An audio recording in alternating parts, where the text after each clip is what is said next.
Oh, he wanted me to read, but my guy Gilderoy Lockhart, one of the best professors in the history of Hogwarts, a man that I Oh yeah, hope to be a little bit more like one day.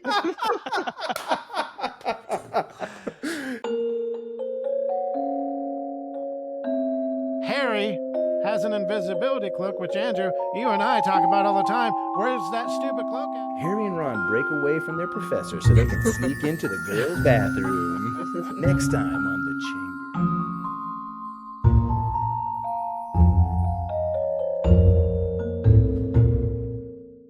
Welcome back, witches, wizards, and muggles to Squib's Corner. I am Jeremiah. I'm Andrew, and today we have a special episode. We got a couple special things about today's episode, but before we jump into chapter 16, The Chamber of Secrets of Harry Potter and the Chamber of Secrets, we want to introduce a very special guest. We would love to introduce you to Kel. Kel, tell us a little bit about yourself and about your Harry Potter history before Jeremiah and I ask the 411, get the 411 on you.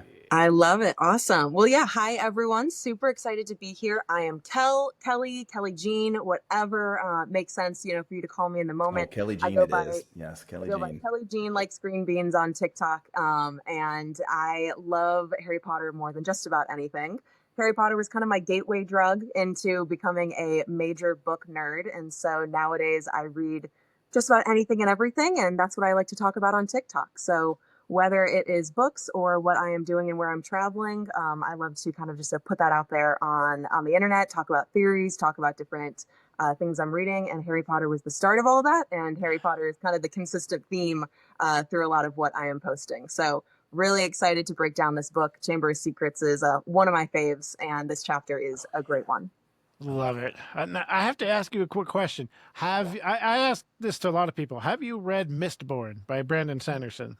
So Brandon Sanderson is, for whatever reason, someone I have not gotten into yet, but I love him as like an author, as a public figure. And so I know Mistborn is like top of the TBR list. It's very much right in like the field that Harry Potter's in. Not exactly the same, but it's one of my favorite series aside from Harry Potter. Definitely. It's been highly suggested. And, I really like a whole slew of genres, fiction, fantasy, mythology is definitely my bread and butter. So I think that Mistborn and a lot of his work would fit right in there. But I just haven't gotten to it yet, which is tough. Yeah, I'm like Will Friedle. He says, if there's wizards or magic in it, I'm in. So. Yep. That's my mentality too. Check. Yeah. Yes. All right, so now we've got to ask the Harry Potter interview questions. Amazing, I'm ready. We start off basic. So when was the first time you picked up a Harry Potter book? Yeah, so it was the very end of fourth grade for me. So I had a wonderful teacher, Miss Laskawa, who gave us a whole list of books that she wanted us to read over the summer. And we had to pick one to do like an end of the year project on. And I had no idea. I hadn't got into reading at the time. It's fourth grade. You're young. Sure. And I was like, Miss Laskawa, what should I be reading? She goes, I think you'd really like Harry Potter. And I read all 7 books before school ended. Within, it was, the last month of school or something. And really? You read all 7 books in a month? So all 7 books were out before you were in 5th grade? Is that what you're telling us? Yes, that's true. To be fair, let me go get my AARP card. I was going to say, can we ask how old you are? Yes, so I'm currently 27. So all the books were out by the time I read them, and it took me, 5-6 weeks to read them. Sure. But I will I'll still hold my cool card because I did see 6, 7, 8, the movies midnight premieres. Those were, my middle school years. Nothing beat the midnight premieres. Oh my gosh. And it was before they became 9 p.m. the night before premieres. They were true midnights. The midnight, yes. Yeah, everyone dressed up. It was great. So I still get to hold on to my OG Harry Potter card a little bit. No, that's great. It took me 2 years to read the books. Did you start when you were younger, or did you start when you were older? 10 years ago, when my son was born. Yeah. He had open heart surgery, and I was like, you know what? Let me see about these books. And because I had known about Harry Potter, I'd watched the movies. When I was younger, I watched, people tried to get me to watch the movies, and I tried, and I was like, oh, this is stupid. And now here we are on a Harry Potter podcast. I love it. No, that's great. And that's such a great way, obviously, to connect with your son, but also to get into it, because I mean, at its core, Harry Potter is a children's series and is a children's book, but obviously the themes and the messages that we learn through the At characters least are books 1 and 2 universal. are.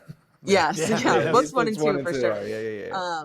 But it's so universal and it transcends age, it transcends, like nationality or interest or whatever. And it touches Absolutely. everyone in different ways. And so that's so great that you found it with your son.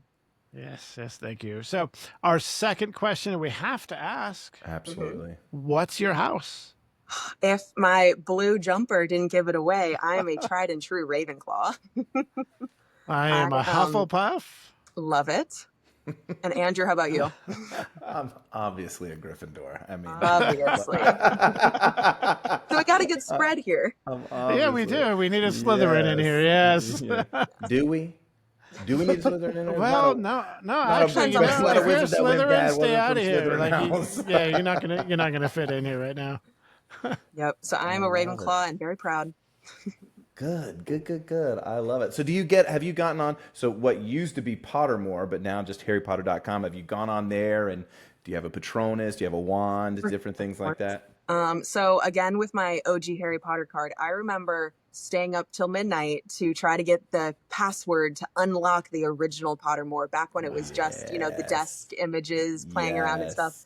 That was wonderful. So to be fair, I have since then taken all of the tests 100 times because, Sure. in 4th grade and 5th grade, everyone thinks they're a Gryffindor. So when I got Ravenclaw as my test, I was like, wait, this can't be right. Retook it. It over and over, it was Ravenclaw, and I've accepted that lot ever since then. Yeah, I did the same thing. Hufflepuff. I went on different platforms. Hufflepuff. I thought for sure I'd be a Slytherin. This is crazy. But the test as he has the green ominous light behind him. And the creepy Dobby. Yeah. Can you see the Nimbus? What is that? The 2001? It's just out of screen, but we can see all your wands too. So I'm pretty sure we got a few Malfoys in there somewhere. Yeah. Oh yeah. But yeah, so as far as wands and Patronus, it's always been a hit or miss. I play Hogwarts Legacy, and I believe I have an Ash wand there. Okay. Reasonably flexible. It's got a nice twist to it, a little bit like Luna's. And then the Patronus has been all over the place. So sometimes it's a hare, again, like Luna's, which as a kid I was very proud of. Sometimes it's been a fox, some sort of a quick little animal most of the time. There you go. Yeah. We'll ask you a couple more questions and then we'll get into the chapter. Who is your least and also your favorite character? Your least favorite and favorite? Loaded questions. Favorite character. So I have two for the most part. Growing up as a kid, it was Hermione. Hermione was the blueprint, Sure. As a little girl, like that's all you want to be. And of course, then you see Emma Watson, you're like, that's who I want to be when I grow up. But I reread the books every year. I rewatch the movies every year. And Remus Lupin has just become my heart and soul. He is so tragic and so beloved. Have you heard the little snippet of him reading part of the book? No, I haven't yet. I've seen some clips of oh my gosh, who played Hagrid? I'm just totally blanking on his name right now. Robbie Coltrane. I heard his chapter, but I did not hear David DeLuis's. Okay, yeah. Speaking least favorite. Oh yeah. See, again, least favorite. You can't pick Umbridge. You can't pick Umbridge. See, that's why there's two answers to this. There's the objective worst character, of course, is Umbridge. But I think my least favorite consistently that just always makes me so disheartened when I read is probably Morphin Gaunt. That he is just so sinister. He's despicable. Yeah, there's something extra evil about him compared to a lot of, the Malfoys and the Lestranges that we see. There's something really dark about him that, as a kid, really unsettled me. So that brings me to your quizzes on TikTok. What do you call them? My reread trivias. Yeah. Yes. How do you come up with those questions? Because they're off the wall. They're not any questions that I get most of them wrong because I've never thought about these.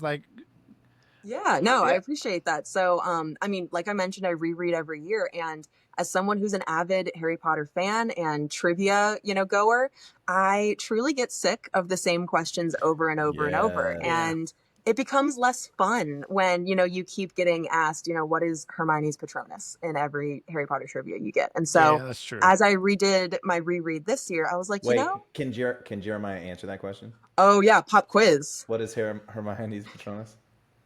And then what is Ron's? Is it Hermione's an otter, and then Ron's is a ferret? No, ferrets don't chase otters. Jack Russell's chase Jack otters. Russell. Jack Russell Terriers, yeah. So those are the ones, you often get. And so once you go to a few trivias, you get the repeats. Kel, we love putting Jeremiah on the spot on this channel. Amazing. Because I love he it. knows the answers, but as soon as you 60... ask him without any preparation, he's done. He's a deer in headlights. Oh, we can talk about everything right before we click record. We press that record button, you ask me a question. Right, it's gone. Yeah.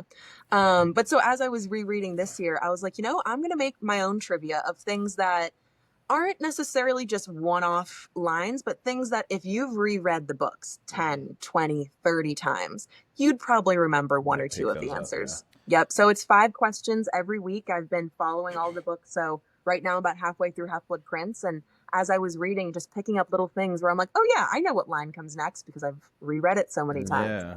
And adding that in. So it's been really fun. Some people get 5 out of 5. Some people get 0 out of 5 each week. And it's just a fun thing to keep everyone engaged. It's crazy to go through the books and just pick something to make you think about it completely different. Like we do the 7-word summary that we're going to get to and the 7-chapter notables. The 7-chapter notables make us look at the book completely different. So, totally. It's great. Yeah. So I don't know if you guys heard today. Did you hear the latest Harry Potter news? Nothing today. So it might have been yesterday, but today they're doing a new audiobook series. Oh. And they're casting the characters. I've been waiting so long for a graphic audio version of it. They are doing. So what's cool about it, Hugh Lowry is Dumbledore. No way. Yes. And the girl Arabella that's playing Hermione in the new HBO series is actually going to be Hermione. Oh, that's awesome. Good for her. Yes. That is adorable. Yeah. Wow. So that you got to go that. No, so I believe Philosopher's Stone is going to be November of this year. Okay. So they're going book by book. Now, here's a question back to y'all, because this has been a big debate between some of my Harry Potter friends. And I know, Jeremiah, you've mentioned before that you're an audiobook listener as well. Jim Dale. The answer is Jim Dale. I was going to say, are we Jim? Are we Steven? Where are we sitting? Jim Dale's pretty good. Stephen Fry takes a little getting used to, but once you get used to it, it's all good. They're both good. I'm just used to Jim Dale. Yeah. Okay, I'm a Jim Dale. I have to ask one more question, then I'll have Andrew jump into the recap. What is your opinion on the new HBO Harry Potter series reboot? Got so many opinions, honestly. We'll try to keep it concise because, we're on a podcast here. We got things to get to. Chapter 16. Yes. Did the show need to be made? Probably not. It is a little disappointing that they went to reboot the whole entire series, which is cool, but they could have gone so many different directions with it. And I actually have a video I'm making next week on my TikTok. I have 100 different ideas of different shows I would like. I would... Oh, yeah.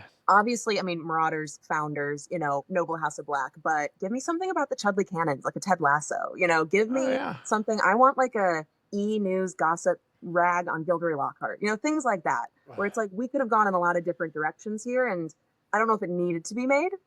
That being said, it will be better because the time and technology and everything is better. So, and as a tried and true Potterhead, there are certain things in the books that you just want to be there, like the Gaunts. I want the Gaunts to be there, and I know that won't really come into fruition until we start getting into books 4 and 5, where the movies really started to depart from the books. I don't think books 1, 2, and 3 will be too Goblet of different. Fire movie was just terrible. Oh, I know. It's So I'm excited to see that. I'm excited for these kids to have that opportunity, but I'm also nervous for the kids to be put in that type of spotlight so young. I don't know. I have very mixed feelings about the situation. Sure. Obviously, not super always supportive of our author and some of the things that they say, but at the end of the day, I love Harry Potter so much. I love this world. I love the fandom and the friends that it has brought me. So I'll definitely be watching. Oh, yes. And we'll see where it goes. We'll see what happens. And I have an open mind and an optimistic attitude about it. Yep. Very exciting. Very exciting. Wonderful. All right, so we jumping in the recap now. We're running to chapter 15, Aragog. So obviously before Hagrid and Dumbledore were carted out of the cottage unceremoniously, Hagrid left the tip that if somebody wanted to find out some stuff, just follow the spiders, which, our boy Ron was none too pleased. So eventually they had the opportunity. They found some, they followed them, they get to Aragog. In the middle of the night again. In the middle of the night. That's the best time. Harry and Hermione's first time in the forest was middle of the night. So is Ron's. Ron's is just going to be a year later. So they go and they find Aragog, who is the size of a car, dump truck. I don't know. Close. Great Dane? Aragog, the size of a Great Dane? He's bigger than that, so. The size of a small elephant. And Aragog is a breed of spider that's known as an agromantula. And Aragog has lived in the forest for 50 years, since the last time the Chamber of Secrets was open. And he had a wife named Morag. And they had lots and lots and lots of children that want to eat people. They had lots of nopes. They don't eat Hagrid because Aragog tells them not to. But Aragog cannot deny them, his children, his posterity, fresh meat when it walks into the forest. But we learned some important stuff from Aragog. So Aragog has now said, look, I was never the monster. Hagrid wasn't, setting me out. It was someone else. So now they know. And at the end of the chapter, Harry is like, bro, I think it's Moaning Myrtle. I think Moaning Myrtle was the girl that died last time. We got to check that out. And that brings us into chapter 16, the Chamber of Secrets. And first, we got to get that 7-word summary.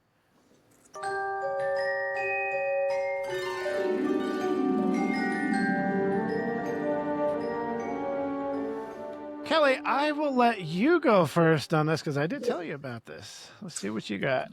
All right. My 7-word summary is an ode to the Weasleys. We've got justice for younger siblings who get overlooked. Because if we're sitting here and taking apart this chapter, Ginny was ready to spill the beans. She was ready to let everyone know. Ron, who in general by his brothers, especially when Percy enters the scene, gets ignored, gets talked over. If they just let those two do their thing, I think we'd have a lot more answers and not end up in the situation we were in. So true. It's so true. Which, when we get to that part of the chapter, I'll share a gripe about the writing. All right. All right, I'll jump in now. I like that one. Mine is Hogwarts closing. Sherlock Potter's on the case. Okay. I like that one. Not a chance. Not a chance. We're going to solve this thing tonight, Ron. Hogwarts closing. Okay. So speaking of Ron, my 7-word summary is, good thing Ron didn't replace his wand. Literally. All true. Oh, that would have been terrible. All right, major plot hole that served it well at the end. Yes. Yeah. So now we're getting to the 7-chapter notables. Number 1, Ron won't be the only person who suffers from his broken wand. 2, Ginny's attempt. 3, what's in Hermione's hand? 4, another Weasley, eh? 5, Lockhart exposed. 6, is Lockhart scared? 7, Lockhart's 3rd failed spell, or 4th, depending on how you look at it. And we always go into every chapter by reading the first paragraph. So, Cal, we'll have you go ahead and read that for us. Wonderful. All right. So we're starting with Mr. Ron Weasley speaking. He says, all those times we were in that bathroom and she was just 3 toilets away, said Ron bitterly at breakfast the next day. And we could have asked her. And now, ... So, okay, Andrea, I know you have huge issues with nobody asking Moaning Myrtle how she died or any information about the Chamber of Secrets. So, in some ways, it seems as if they just searched the chamber for the castle for the Chamber of Secrets. They didn't ask Myrtle. They didn't ask the portraits. It's almost like they put the same amount of effort in looking for this Chamber of Secrets as the trio puts into, I don't know, most of their plans. Or not being spotted at the scene of a crime. Except in this instance, the trio actually found the entrance. So, Kel, I also want to hear your thoughts on this as well. I've had some thoughts on this because I always need to remind myself that we're talking about 12-year-olds here. So we kind of got to recalibrate the expectations. And I think at least so far in the books, we've kind of had a precedent set that we've been told that Ron specifically is rude and is rude to ghosts. And it's a little inappropriate, to be asking some of the ghosts, whether it's about their death or, of course, we see in Sorcerer's Stone, why are you only nearly headless? Nick is usually very offended by this. We also know Myrtle, very sensitive about things. So I understand maybe Ron and Harry not asking her how she died, but Hermione seems to know a lot about her, seems to feel very comfortable, brewing Polyjuice Potion alone in that bathroom with her. So I think this actually falls a little bit more on Hermione's shoulders of why that question wasn't asked. So the loophole, we have to go deeper. Right, Okay. deeper than this year. The loophole so Moaning Myrtle died 50 years ago in a bathroom. Dumbledore was a professor there. And chose to stay. Yeah, so this whole we have Dumbledore is the cleverest wizard of all times. Mm-hmm. Right? Supposedly. So Chamber of Secrets is open. A girl is killed. That girl comes back. Everybody knows that girl is back. Oh, hey, Myrtle. You were in this bathroom when you died? Yeah. What happened? Oh, there were some eyes coming from that sink. Oh, the sink with the serpent on it? Yeah. I guess we'll never know where the chamber is or what the monster is. Come on, Dumbledore. Come on, any fully grown licensed wizard. Mm-hmm. That's true. What? It's just because we paint this picture that Dumbledore is so wise, that there are great wizards out there. And yet it took Harry, 12-year-old Harry, to be like, oh, dang, Myrtle's the one that was, let's go ask her. Yeah. And it's 50 years of people. Yep. It hurts my feelings. Hurts my feelings. Yeah. Not the smartest. And it's also a little frustrating if we're going to go further on that. Let's go further. Harry and Ron were obsessed the entire book. Who's the heir of Slytherin? Who's the heir of Slytherin? Did they really even search for the Chamber of Secrets? I don't think they put too much thought into that. They were much more focused on figuring out who was opening it than finding out where the entrance was. Well, and I think they were trying to find out who was opening it so that they could be like, where is it? Oh, so that was their step one instead of... Because I think when Professor Binns, if Professor Binns was like, even Dumbledore has searched every inch of this castle and he could find it. I think as a 12-year-old, I would be like, oh, well, then there's no way I'm going to find it. True. Dumbledore's not. But then they're like, but we've got writing, the heir of Slytherin, And what's funny, every time the heir of Slytherin writes something, it's right outside. Right outside the bathroom. What are we doing? All right. So speaking of her bathroom, right away going into this chapter, I have an issue. Now, maybe I'm misunderstanding something. So it says, it had been hard enough trying to look for the spiders. Escaping their teachers long enough to sneak into the girls' bathroom, moreover, right next to the scene of the attack, was going to be almost impossible. They've gone into that bathroom for a month straight to make the Polyjuice Potion. They never had one issue going in there, ever, even during, after, before the attacks. Why is it such an issue now? Harry has an invisibility cloak, which, Andrew, you and I talk about all the time. Where's that stupid cloak at, Harry? How is he? What are you doing? How is that not thing on him at all times? Put Mm-hmm. the invisibility cloak on, then put your regular cloak on. Put your robes on over the cloak. Stop it. I think what they're talking about this time, now that the school is on lockdown and professors and security are walking every corridor, that's the only thing that I can imagine why it would be super hard. But the invisibility cloak. Yeah. So I mean, but also you got to think that quote even brings up though, like, oh, following the spiders was hard enough. You were under the invisibility cloak in Hagrid's hut after hours with the Minister of Magic and your headmaster, and you followed it into the Forbidden Forest. Like that, like all these things surrounding it. The prime example of this kind of writing from J.K., whom I love the stories, Yes. in Goblet of Fire, where Harry spends chapters perfecting the Accio charm or Accio charm, depending. And then he drops the egg going down the stairs, and he has his wand with him, and he tries to use his wand to reach the egg so that he can close it. And I'm like, did we not just spend all this time? bro, did we not just emphasize this? a dragon was trying to eat you, and you summoned your broom from the castle. That egg is 4 feet away from you. You're holding your wand. And so it's stuff like this. It's stuff like this. They do that a lot. But as we said, as we go on, the books happy. get better. I'm happy to be here. This is great. Yeah. We're having a good time. We complain because we love. We love. Well, we're here to break it apart. Good, bad, loopholes, theories. And Kel, I've Jeremiah's heard me say this millions of times. I would love for JK to go back and rewrite books 1 and 2. Agreed. With the same theme, the same tone that she starts in Prisoner of Azkaban. She doesn't have to change the story at all, but kind of tie up these kind of elementary, 100% agree. That would be amazing. Writing this for 11 and 12-year-olds. It's like, yeah, we get it, but just go back, keep the originals. It'll now make the original books even more valuable because you can have the rewritten 1, rewritten 2 to like get. Well, like we said, also books 1 and 2 are written for kids, and then they kind of start aging up. So,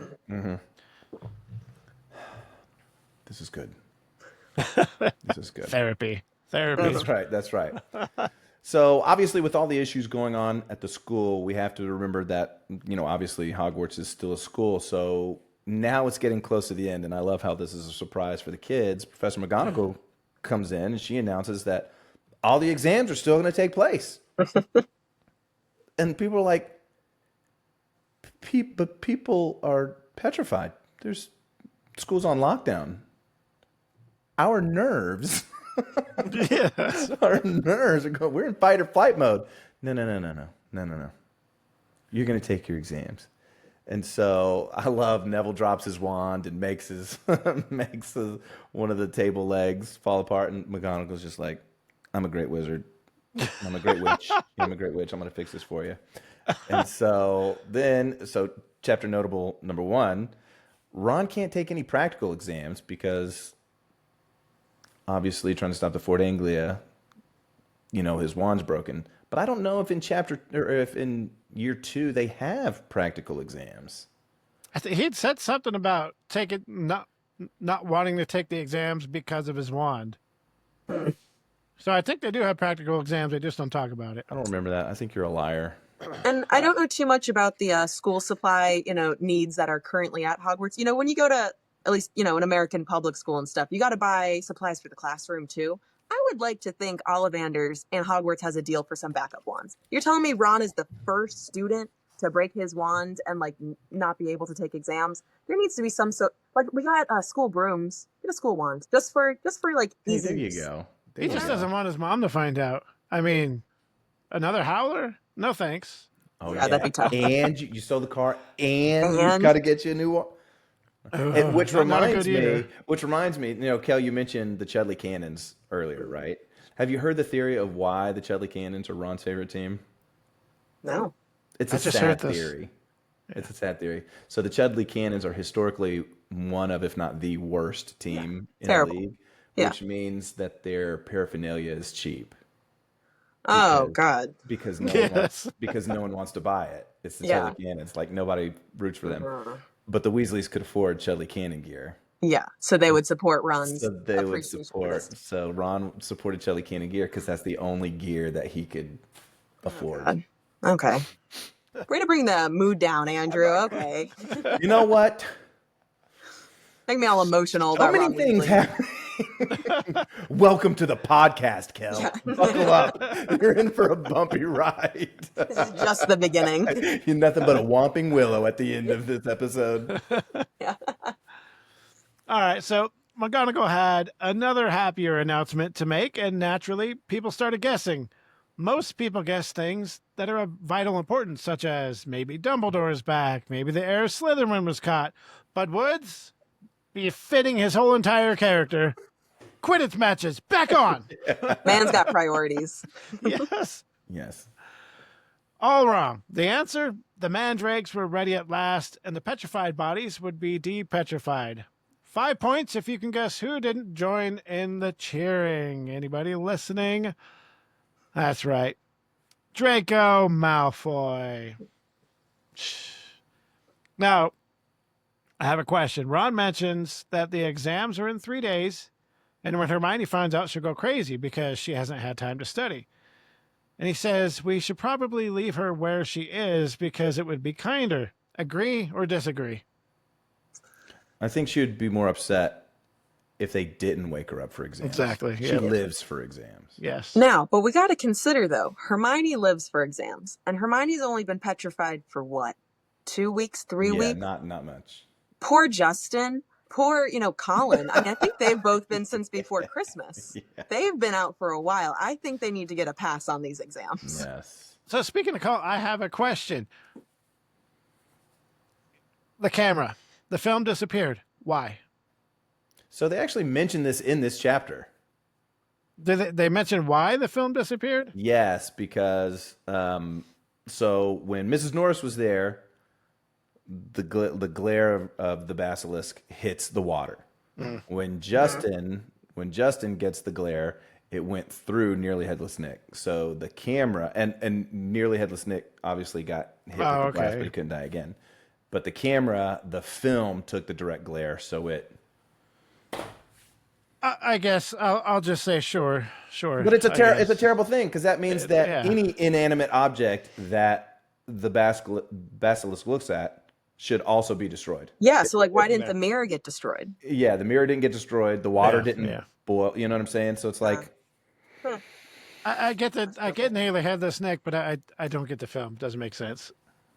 No, it doesn't. Which one of these is not like the others? Colin's film. Another question, now that you've brought it up, because I've heard some people talk about this. So the mandrakes, it says that they're ready to be cut.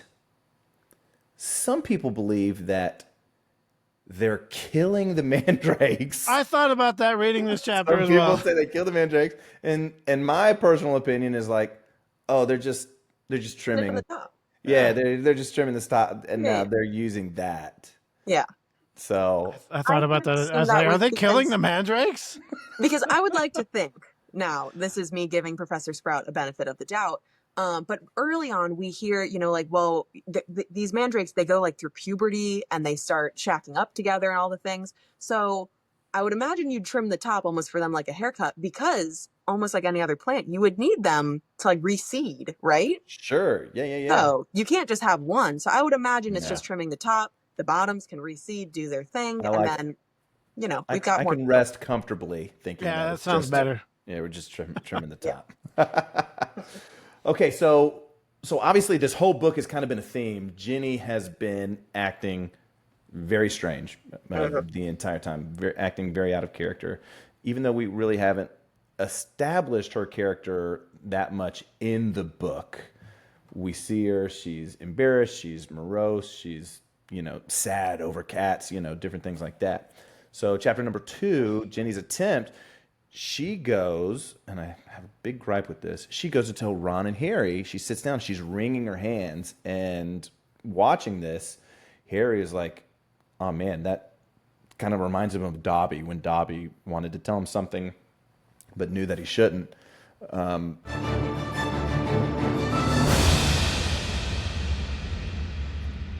So compared to your quizzes, Kelly, this probably will be an easy question. What was Percy caught doing? Oh, he was making out with Penelope Clearwater, of course. Mm-hmm. Yeah. I don't like how in the book they make it seem like she walked in on him masturbating. Yeah, Also that's what I kept thinking. Yeah. There's an undertone for that. Like, for why sure. did they? Don't write it that way. Just the way he's talking. It's like, don't write. It's like, yeah, and then Ron's like, "What were you doing, Percy?" And what were you doing, Percy? It's nothing. But here's the thing. Here's what frustrates me about this little scene in particular, and there have been other scenes in both the first and second book. So Ginny wants to tell Ron and Hermione something, and they're like, is it about the Chamber of Secrets? And I was like, oh my gosh. And then Percy comes over. He's like, hey, Ginny, are you done? I'd really like to eat something. I don't blame Percy for it because he didn't hear Ginny trying to talk to him, right? I don't blame Percy. You have two options, Ron and Harry. You want to know about the Chamber of Secrets. You want to know about the heir of Slytherin. Ginny was about to tell you something. She gets up and walks away. You can get up and follow her. They just watch her. No, Bye. Percy, I can't believe you. She was going to tell us. And they didn't even tell him she was going to tell us something about the Chamber of Secrets. They just say, hey, she was going to tell us something. Uh-huh. He's like, what? Then it turned around. It's like, I hate when movies do that. I hate it when leg TV locker shows curse. do that. Leg locker curse. They couldn't get up. Yeah, they couldn't get up. Go ask her. She was about to tell you something that's pivotal to this whole thing. Yep. I digress. Rewrite the book. So the mandrakes, they're ready so that soon, very soon, the people in the hospital wing, they're going to be depetrified. And so now, hopefully, somebody caught a look at whomever or whatever was doing the attacks. So now everybody's like, okay, cool. We'll just wait from right here. We'll figure out what's going on. Obviously, Harry and Ron. Well, for a second there, Harry and Ron are like, yeah, we're going to do it. We're going to do it. Until, right? So until something happens, I don't know if I talk about it here or we talk about it later. So, but Ron and Harry still want to go talk to Moaning Myrtle. So they're being led down the hall, the corridors by Gilderoy Lockhart, your boy, I hate him. Yeah. And so, he wanted me to read, but my guy Gilderoy Lockhart, one of the best professors in the history of Hogwarts, edit that out. You better not edit me agreeing with that. A man that I hope to be a little bit more like one day.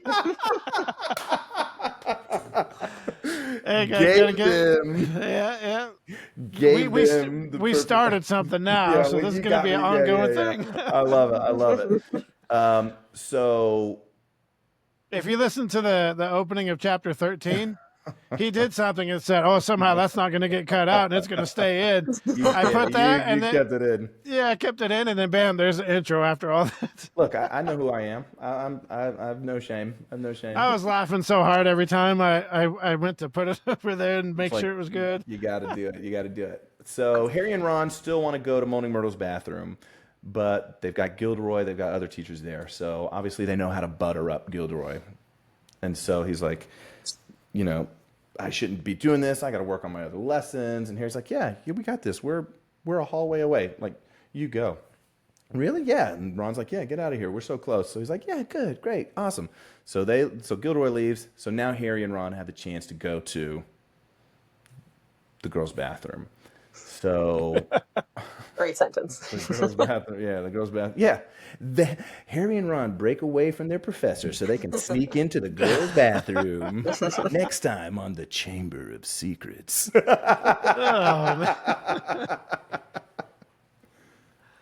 And they still don't have the invisibility cloak, so okay, sure. Invisibility cloak. Yeah. They usually run into one of two people when it's the most inopportune time. Draco or Professor McGonagall. This time, it was Professor McGonagall. They made up some lie about how they wanted to go see Hermione, tell her that the mandrakes were ready and she was going to get depetrified soon. And McGonagall, it says she actually started tearing up, and they had no choice but to go see her after that. Well, and let's talk about Professor McGonagall. This is a great scene for Professor McGonagall. The stress that she's under, knowing that Dumbledore couldn't stop the attacks, and that Draco or Lucius was kind of the ringleader of getting him kicked out. You know, she's like, everyone knows I'm Dumbledore. I'm loyal to Dumbledore.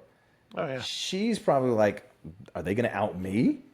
We're had attacks. Oh, yeah. We had attacks. Like, we can't find anything. We got to run this thing. So now for Harry and Ron to be like, we were just trying to go see Hermione. Sure, she's like, yeah. Yeah, I forgot. You guys are affected by the students getting petrified as well. Yeah. Yeah, because they leave and they go around the corner and they think that they hear Professor McGonagall like let out a little cry, let out a little. This is like, man. Yeah. And, you know, I think sometimes too, you know, we kind of forget because we get teachers like Snape and Umbridge and Lockhart and Moody and the Carrows and a lot of the teachers that come through. We kind of forget that most of these teachers are real teachers. Like they really care about the kids and they're there to, you know, better the future of the wizarding youth. And McGonagall has a few of these moments throughout the series where she's strict and she's firm, but she's got that compassionate side. And that was nice to see. Yeah. Have a biscuit, Potter. Oh, good one. Good one.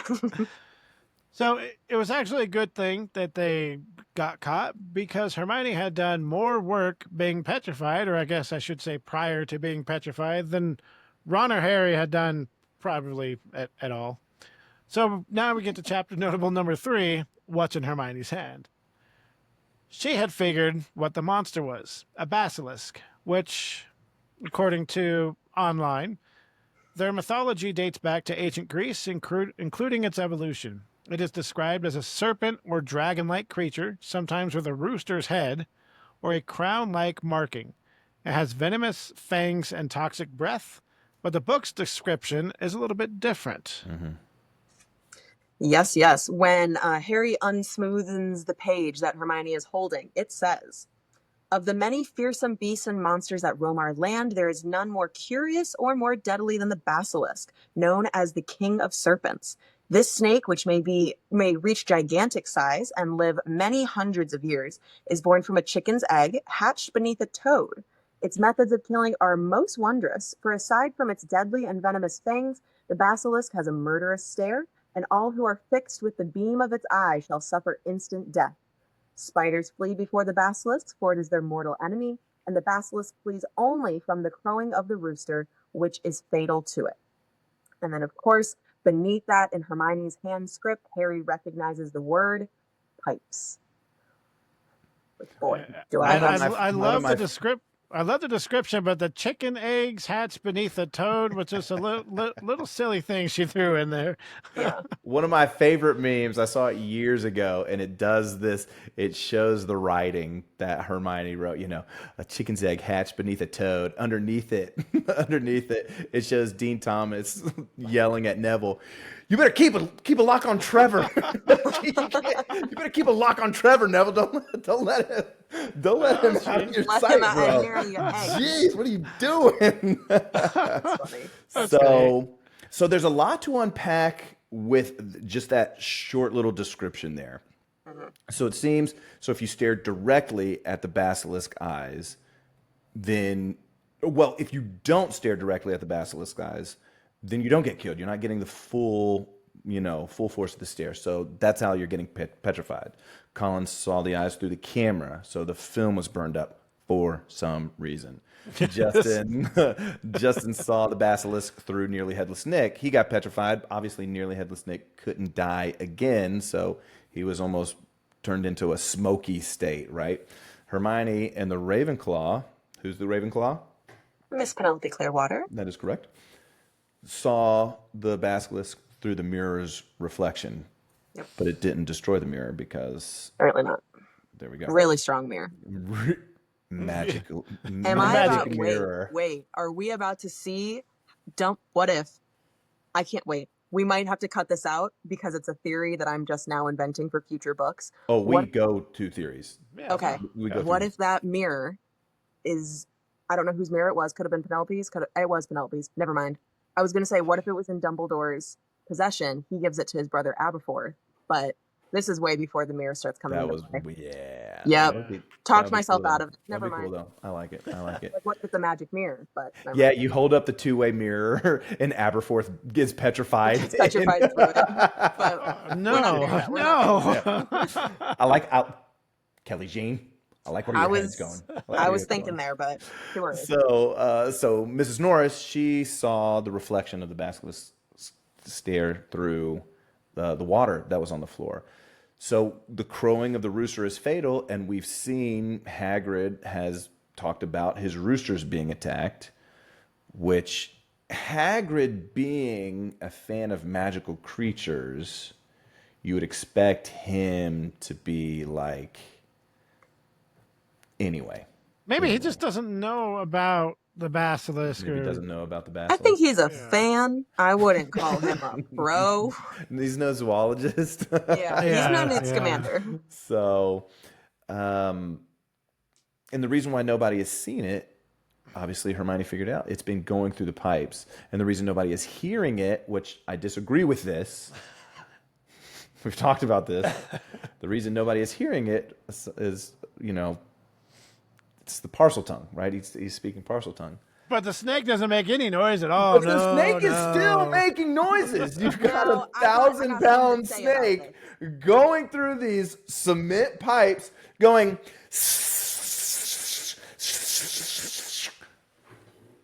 No one's hearing this.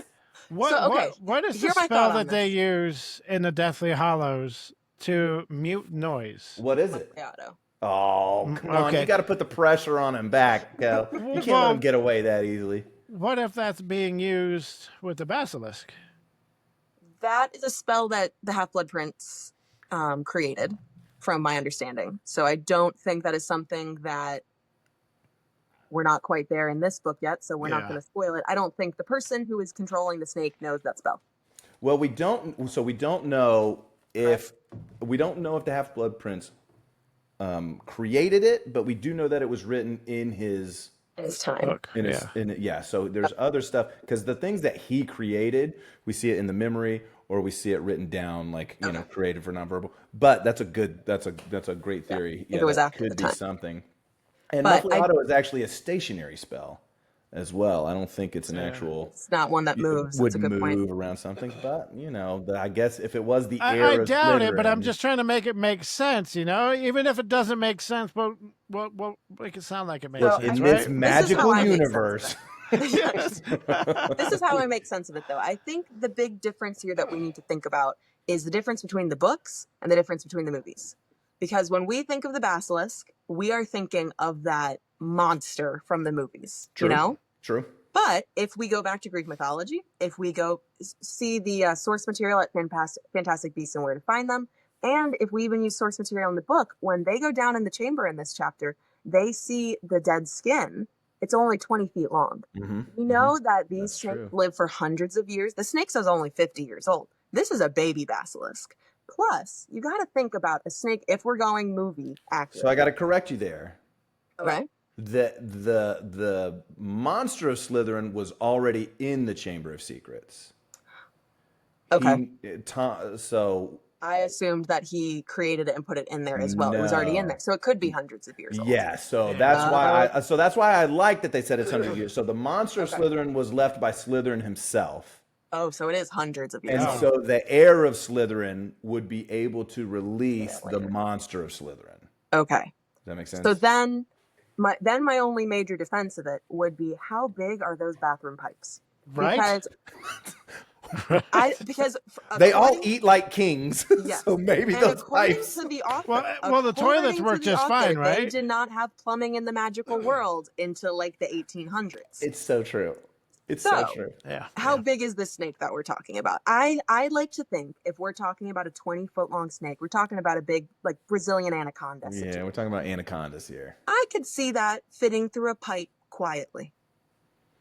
But you wouldn't be able to, and I could be wrong here, but I've seen, I know a little bit about a lot of things, Okay. right? So I'm one of those.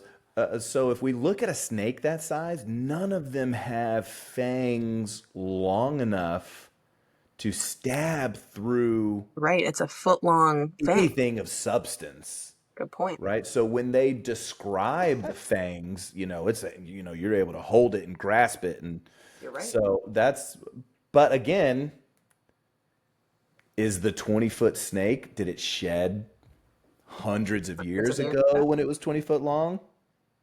See, this is what happens. This is on what we podcast. need. This is why we do this, because we have to discuss and dissect. Like, oh, this works this way. Oh, but it might not work that. Oh, I love this podcast. All great points. So, I mean, I think at the end of the day here, there's just some inconsistencies of how did no one here see this thing? How else was it eating? And I just don't believe the pipes situation. So, well, we can guess at what it was eating. We just don't want to think about it. That too. Well, Ron steps on some rat skulls later, but yeah, would need a lot of them. So, I would like to point out that Ron is the one that figured out the entrance to the Chamber of Secrets could be in Moaning Myrtle's bathroom. Harry had only finished the thought. So you had said earlier, Andrew, that Harry, what if it's in Moaning Myrtle's bathroom? It was Ron that figured it out. Okay. So I have to give Ron credit because he gets overlooked a lot. So I think it's an important thing to notice within the book. So moving on, Harry did point out there must be another Parselmouth in the castle, and that's how they have been controlling the basilisk. And here's where Harry and Ron actually decide to do the right thing. And I'm not talking about taking this head on by themselves. No, their first thought was actually to go find Professor McGonagall. For once. Good job, boys. Good job, boys. Well, they end up finding Professor McGonagall, but not in the way they ever wanted to. Which brings us into our chapter notable number 4, another Weasley A. McGonagall announced that there had been another attack to the school and that this time a girl had been taken into the chamber, Ginny Weasley, along with a note. Her skeleton will lie in the chamber forever. Yeah, so I like to pretend in my Harry Potter brain that because Harry and Ron are inches away from being expelled with every move that they make, they're like, let's just go tell McGonagall. So they find their way to the teacher's lounge, basically, and they wait. All the teachers there. So McGonagall gets there and they're like, we got to close the school, obviously. Well, in the last book, didn't they tried to go tell McGonagall something, and she's like, they tried to go tell Dumbledore. Yeah, and she's and like, yeah, Dumbledore wasn't there, she blew up over it. So I would be reprehensive going to a teacher like, you just yelled at me last time I tried to tell you something. So yeah, apprehensive, yes. I was like, they were not being reprehensive there. They were not reprimanding anybody. I'm sick, so I have an excuse. Yeah, and I love how Lockhart shows up later and he goes, dozed off. What did I miss? And he knows what's going on. He's just yeah. So this brings us to chapter notable number 5, Lockhart exposed. So he comes around the corner. Yeah, I slept, I dozed off. What have I missed? What's going on? So they told Lockhart, hey, this is your time to shine. This is your deal. And Snape, he goes, just the man, the very man. A girl has been snatched by the monster, Lockhart, taken into the Chamber of Secrets itself. Your moment has come at last. And then, of course, Professor Sprout comes in and says, weren't you saying last night that you've known all along where the entrance to the chamber? Oh, Did I skip it? You have to commit. The people want to hear our worst/best impressions. All right. Mine are usually the worst. They wind up being something else. You got to commit. Oh boy. Okay. Lead me in again. Get this. I need the snake so I can get the Sprout. Just the man, the very man. A girl has been snatched by the monster, Lockhart, taken into the Chamber of Secrets itself. Your moment has come at last. Weren't you saying last night that you've known all along where the entrance to the Chamber of Secrets is? Well, Yes, didn't you tell me you were sure you knew where it was inside, or what was inside it? Did I? I don't recall. I certainly remember you saying you were sorry you hadn't had a crack at the monster before Hagrid was arrested. Didn't you say that the whole affair had been bungled and that you should have been given a free rein from the first? I really never... You may have misunderstood. We'll leave it to you then, Gilderoy. Tonight will be an excellent time to do it. We'll make sure everyone's out of your way. You'll be able to tackle the monster all by yourself. A free rein at last. Very well. I'll be...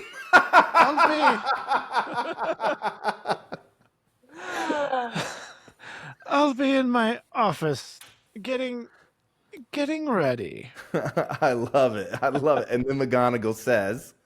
Right, that's got him out from under our feet. Which just proves that the entire staff, nobody respects Lockhart. No one. But it gets a little better. Then the plan to, McGonagall's like, okay, now we got a plan. We got to figure out how to get these students home in the morning, before the morning. Mm. So, naturally, all the Weasleys at the school, including Harry, were all mortified that Jenny had been taken down into the Chamber of Secrets. Percy also let their parents know that Harry and Ron, near the chimney, who was about to... What the... What does that say? Beep. Well, so it's probably... So Percy let the parents know. Percy sent an owl to the parents, but Harry and Ron think that she was taken because she was so close to knowing where the Chamber of Secrets... Not chimney. Chimney. But never fear, Hogwarts is the safest place. Proven time and time again. Another turn of events happens when Harry and Ron decide to give Gilderoy some advice. After all, they think they know where the chamber is. The only problem here is that he's packing, which leads us into chapter notable number 6. Is Lockhart scared? So they get to his office. Harry and Ron walk in, and Harry goes, "Are you going somewhere?" Well, yes. Urgent call. Unavoidable. Got to go. What about my sister? Well, as to that, most unfortunate, no one regrets more than I. But you're the defense against the dark arts teacher. You can't go now. Not with all the dark stuff going on here. Well, I must say... When I took the job, nothing in the job description. Didn't expect. You mean you're running away? After all the stuff you did in your books? Books can be misleading. You wrote them! That's such a good... Great line. Them. Yes, I love it. I like that one because I feel like it calls back to that Flourish... was it Flourish and Blotts? At some point, Ron... when Hermione are talking, and Hermione's like, well, he did all these great things. And Ron goes, he said he did all those great things. So you get that duality with that line. Ron, everything, book 1 and book 2 leads up to Ron. He often guesses things correctly. Yes, he does. Sarcastically, but directly. Yep. So Lockhart goes on.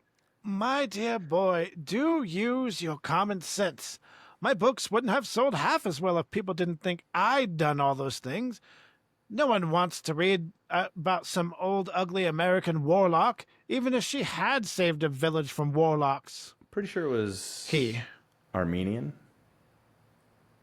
Armenian werewolves? I think so. Armenian. I don't believe it was an American warlock. I believe it was either Armenian or Albanian. But I'm going with Armenian. Stand by. Stand by for fact check number 1. Oh, I skipped it. Potter Weasley, terribly. You mean you're running away? Armenian warlock. There you go. Well done. Armenian. Should I start it over? No, this was fun. She went straight to the source material. Yeah, there we go. He'd look dreadful on the front cover, no dress sense at all. And the witch who banished abandoned Banshee had a hair lip. I mean, come on. You've just been taking credit for what a lot of other people have done. Harry. It's not nearly as simple as that. There was work involved. I had to track these people down, ask them exactly how they'd managed to do what they did. Then I had to put a memory charm on them so they wouldn't remember doing it. If there's one thing I pride myself on, it's my memory charms. No, it's been a lot of work, Harry. It's not all book signings and publicity photos, you know. You want fame, you have to be prepared for a long, hard slog. Let's see. I think that's everything, yes. Only one thing left. Awfully sorry, boys, but I'll have to put a memory charm on you now. Can't have you blabbing my secrets all over the place. I'd never sell another book. Expelliarmus! Shouldn't have let Professor Snape teach us that one. What do you want me to do? I don't know where the Chamber of Secrets is. There's nothing I can do. You're in luck. We think we know where it is and what's inside it. Let's go. So we had to include, I know that's a lot of quoting from the book, but there's so much character development going on, so much spoilers, I guess. You get to see Lockhart's kind of falling apart. Here's what I don't like about his explanation here. He wrote how many books where he did how many events that saved how many villages, and he went and asked the people that did it and put the memory charm on them. Bro, you got to put a memory charm on hundreds, if not thousands of people. As soon as you publish one book about the Armenian warlock, that whole village is going to be like, that wasn't Gilderoy Lockhart. That was some dude named John. We saw him do it. It was awesome. We can tell you all about it. It wasn't Gilderoy. So he has books written about all the stuff he's done where villages upon villages have been saved by his magic, and not one of them came out and was like, Well, we also had to keep in mind all of this could just be made up. In this magic, you know, that is true. And we're going to get to this at the end of the chapter. I like to think a little bit, if we're going, we'll talk about the rest at the end, but I like to think in this instance that, as we've seen, I think Gilderoy Lockhart thinks his celebrity is a little bit bigger than it actually is. I mean, he is truly only, he's got the Order of Merlin only third class. Like, he's not really doing that much greatness. So I'm wondering how much exposure he really has. Did you turn your camera off, Kelly? Oh, I did not. There it is. There she is. What's up? I'm thinking, though, maybe the exposure that he says he has might maybe not be as great. Maybe the Armenians are not hearing about him. Maybe it is very localized to like Great Britain. Because truly, when we first are introduced to him at the beginning too, it's Molly Weasley's excited, but no one else has heard of this guy or heard of his books. So my theory with that is, I love your theory, and I'm sure you've heard of it, but the love potion. Yes. I think he put some sort of spell on his books, because it seems like the women are like, oh, Lockhart, and all the guys that don't really touch his book are like, oh, this git. Yeah, it's possible. He's got a little extra something sprinkled in the pages. Well, especially when it comes to Hermione. Very out of character when she talks about Lockhart. Very. Extremely. So. Yeah. Not a bad idea. Could go well with the theory we'll discuss later. Maybe he's Oh, yeah, I love that theory. Potions. Yeah. So they've now got Gilderoy's wand, and they're like, come with us. So they go to Moaning Myrtle's bathroom, which obviously she gets that name because she's always moaning. But when they go in and they see Moaning Myrtle, she's like ready for them to come make fun of him and all that stuff. They're like, no, we want to ask you how you died. And she's so flattered. She's like, it's a change of character. Like, oh, nobody's ever asked me that. And I'm like, oh, that's crazy because you died on school property. Well, I love it in the movies too. No one from administration. No HR. Like, there's no one asked you this. I love it in the movies too. Like, you get her facial reaction, like, like she's so happy that that we're talking about death now. Like, right, here we go. Yes.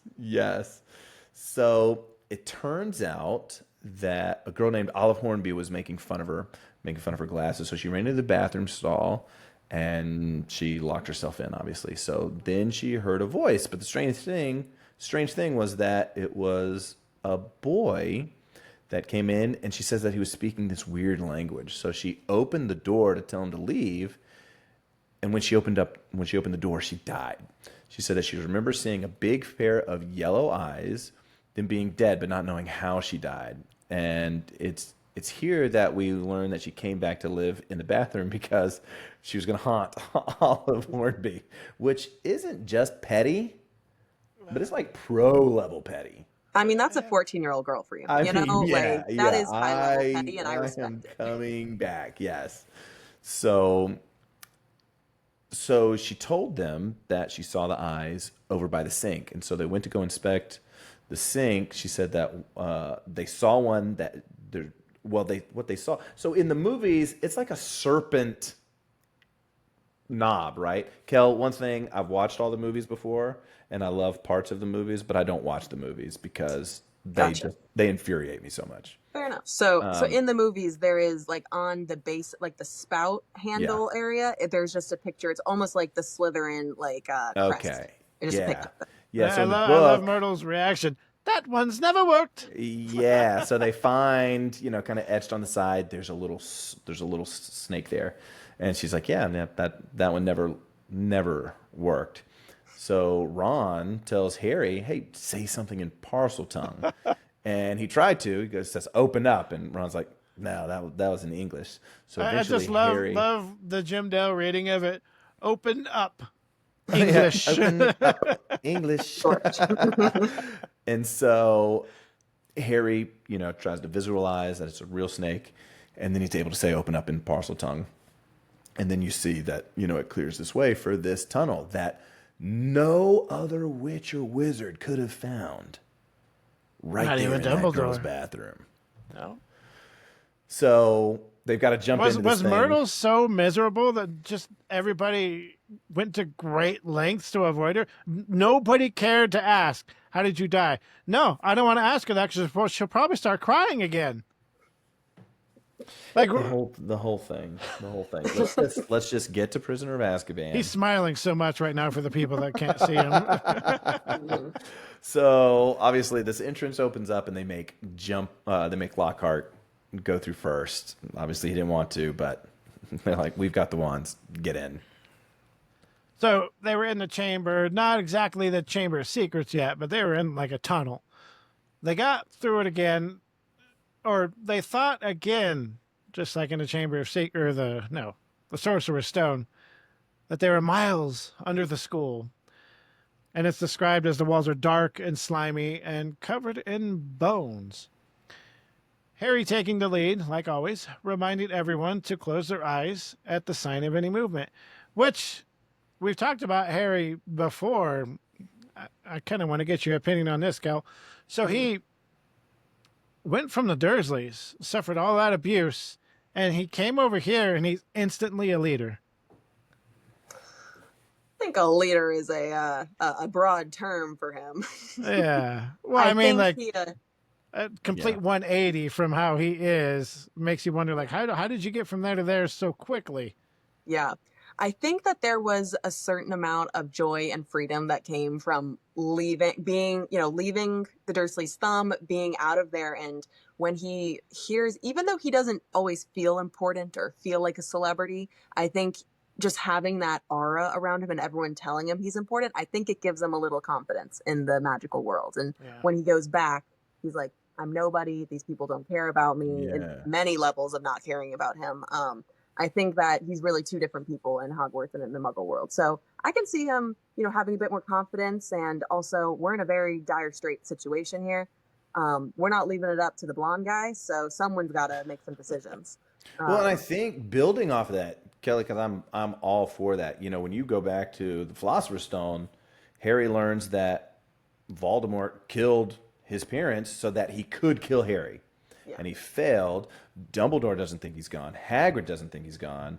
Probably going to come back to finish the job, to finish Harry. So when all of this was happening with the stone, and they're like, oh, we should wait for a teacher, and Harry's like, I don't care about getting expelled. I would much rather, like, Voldemort's going to kill me. What do I care about being expelled? Kind of like Hermione is this Yeah. year. Yeah. The That's a heir good of point. Slytherin, the heir of Slytherin is going after Muggles.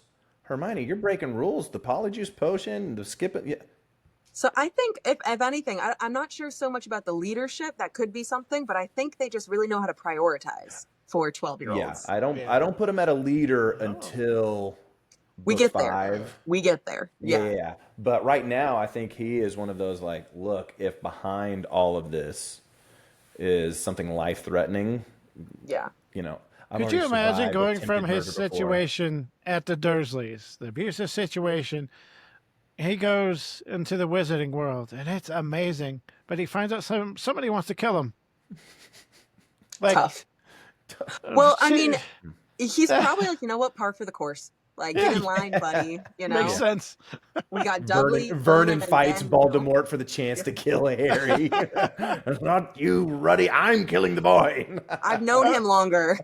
Yeah. Have you seen the trailers that they make Vernon Dursley the main character? Yes. No, but that's got to be That's great. hilarious. Yeah. That's so funny.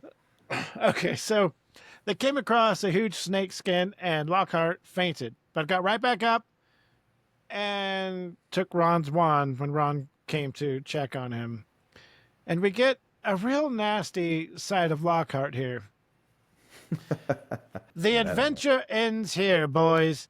I shall take a bit of this snake skin back up to the school to tell them I was too late to save the girl, and that you two tragically lost your minds at the sight of her mangled body. Say goodbye to your memories. Obliviate! Freaking Lockhart. The Tough. worst. Tough. So we've got to choose a huge issue here. So chapter notable number 7, Lockhart's third or fourth failed spell. So although Lockhart did fail to use the Protego in the dueling club against Snape, we can let you pick if it's 3 or 4, and we'll get more into this here shortly. But Ron's wand was broken. So the spell rebounded. A cave-in happened, separating Ron and Lockhart from Harry on the other side. And so now Harry is forced to go alone in finding the chamber. And so he and Ron kind of have a heartfelt goodbye there, because I'm going to go, Harry's like, I'm going to go find her if I'm not back in an hour. And Ron's like, no, I'm just going to keep moving more rock. You keep going. I'm going to catch up. And so Harry goes on. It doesn't sound like he has to go far, but he sees what he knows to be the entrance to the Chamber of Secrets. It's serpents, and the eyes look like real snake eyes. And so in Parcel's tongue, he says, open, and it opens, right? So that's how the chapter ends. Now, usually right here, we'd immediately go into our final thoughts. Did we like the chapter, what we loved about it, different things like that, but we thought we would do something different.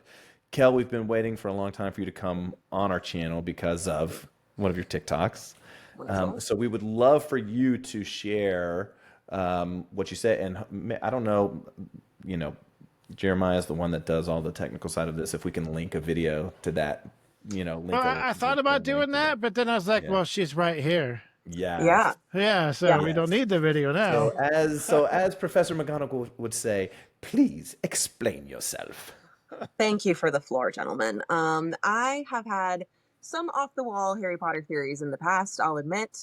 This one, though, has kind of stuck in my brain for the last few years.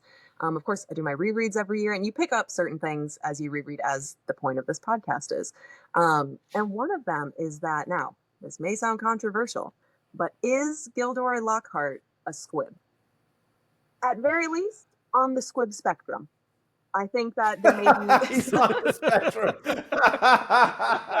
I think there's some wiggle room here that we could argue yes. Sure. It makes sense. It makes too much sense. And, again, it's one of those things where what we know about Squib is someone who comes from a magical family, has no magic. We know Argus Filch is a squib. That's what we find out in this book. We know in later years there's another, actually, we've already met her. Kind of. There's another one. I'm not going to name her, but there's another squib we meet. I was going to pop quiz Jeremiah. Oh, wait, we can't. If we're good with that, no spoilers, we could. What other squib do we...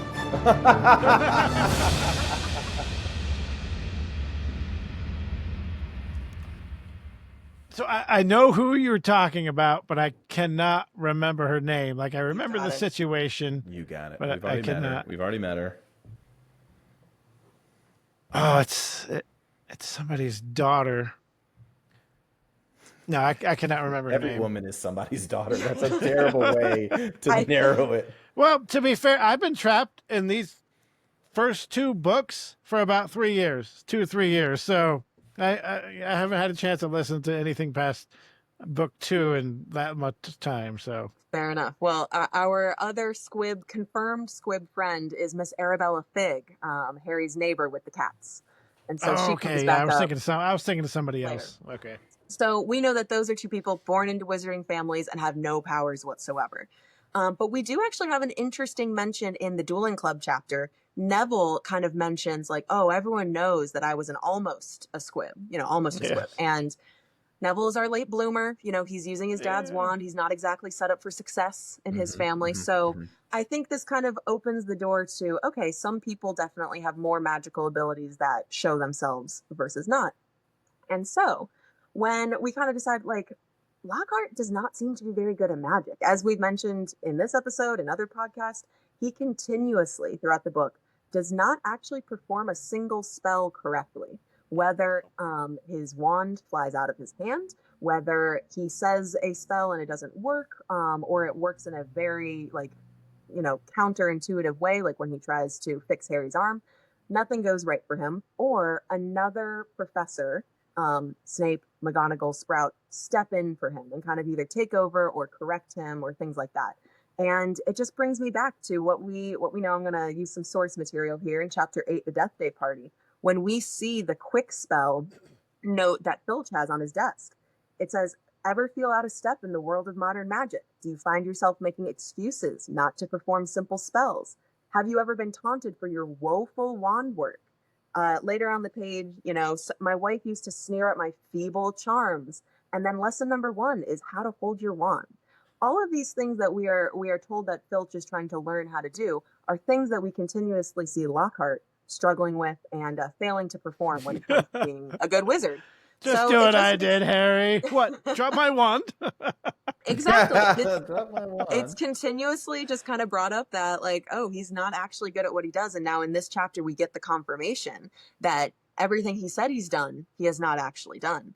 And also, ironically, he says in this chapter, the one thing I've been great at is the Obliviate spell. And I know he's using Ron's wand, but what's the one thing that backfires on him? So we still do not see him perform a correct spell.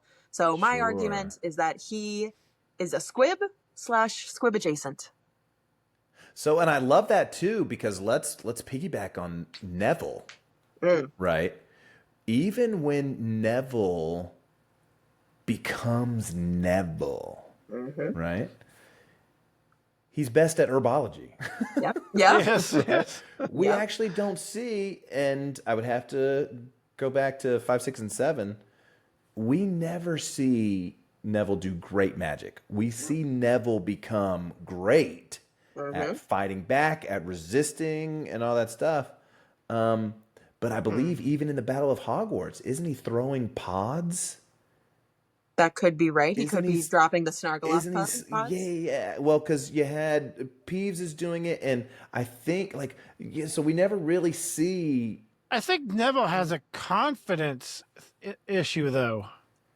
Partially, and I think that comes a lot from his grandmother and the fact that, he's using his dad's wand, and we know that's not producing the right magic, but we see him, and in this chapter with the Vanishing Desk Leg was a good example. We see him do a lot of accidental magic.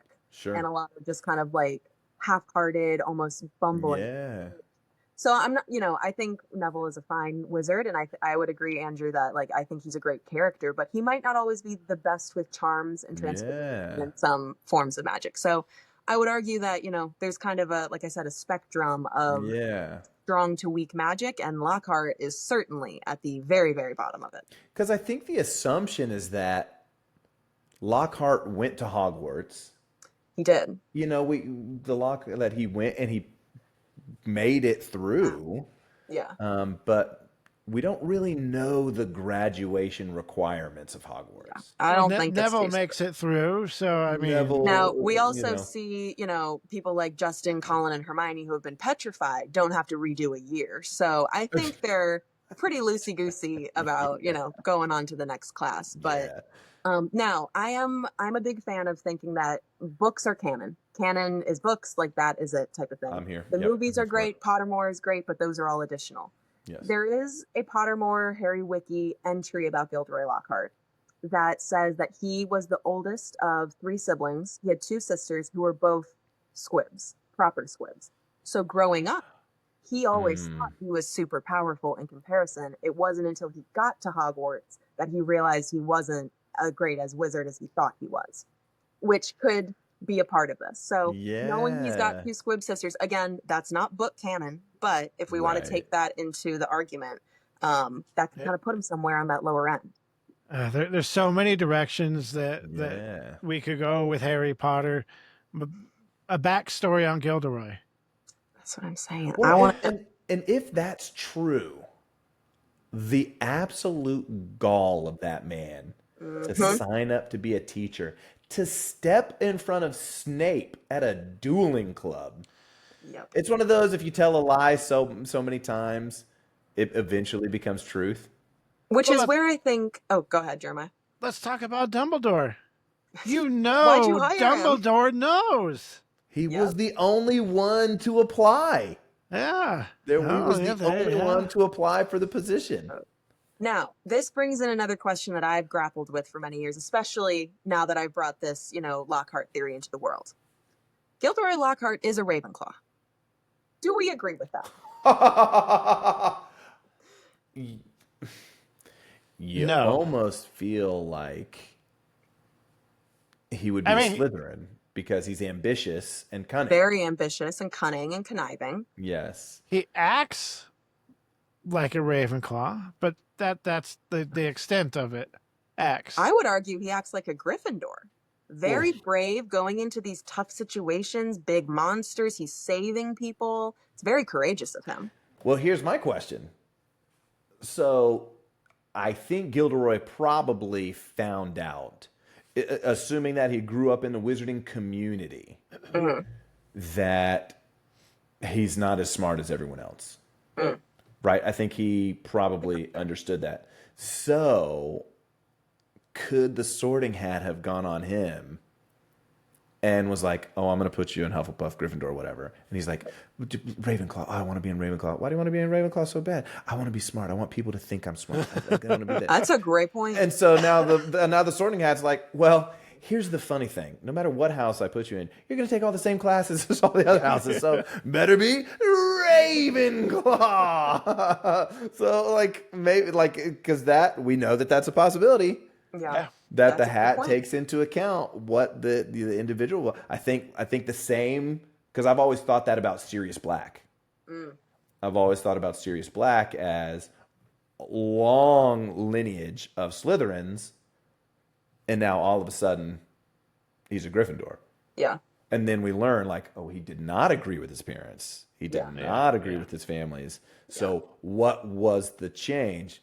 Maybe he was like, anything but Slytherin, please Gryffindor. And classic Dumbledore quote, perhaps we sort too early. Maybe it's 11-year-old that version of them is very different than later versions of them. So fair enough. Just, as far as some of my favorite Ravenclaws go, I don't think he's on the top of the list, but we'll accept him, I guess. The character of Gilderoy, though, as a creation of a character, is fantastic. It's highly unique. 10 out of 10. Yeah. I think it's perfectly placed in this second book. He's too comedic for any of the following ones. He's too gregarious for the first one. It was the perfect placement. Well, there was a chapter where he was not included, and I called it out. And I was like, "This is the best chapter of this book." All right, so now I think we'll go ahead and get into our final thoughts for the chapter. What do you think, Andrew? Let's do it. Let's do it.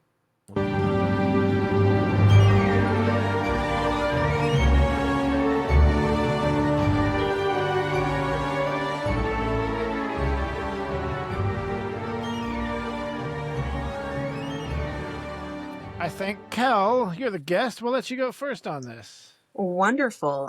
Final thoughts of this one. What a chapter. It was plot heavy, character development heavy, tension heavy. I remember reading this one as a kid, and I was sitting up, had to turn the lights on in my room because I was like, they are in the Chamber of Secrets. This is scary. I'm staying up to continue going. The pacing, yes. Perfect. The tension, perfect. So I think, overall, a pretty 10 out of 10 chapter. Of course, we're getting to the climax. This is the part everyone wants to get to. So, of course, we're going to get there. Yeah. But I do appreciate that we got some of that lead in when it came to the exams. Ginny, coming into the situation. Harry and Ron coming in, with Moaning Myrtle. We got some of that buildup. And so then when you hit it right at the end, they're down there. It's just peak, scary tension, perfection. And to the point of Ron, he called this the whole time. He said, Gilderoy, no, he's not who he says he is. And he was right from the get-go. Yep. Totally. So, no. It's I love that it just showed that every single teacher there was like, we're going to put you on the spot right now, Gildy. Yeah. It's your turn. It kind of gives you that closure of like, oh, they clocked him. They weren't messing around. They understood. Well, the fact that McGonagall was like, well, now that's got him out of our way. Yeah, that was great. Yeah. That was great. Yeah. It's validating for the reader.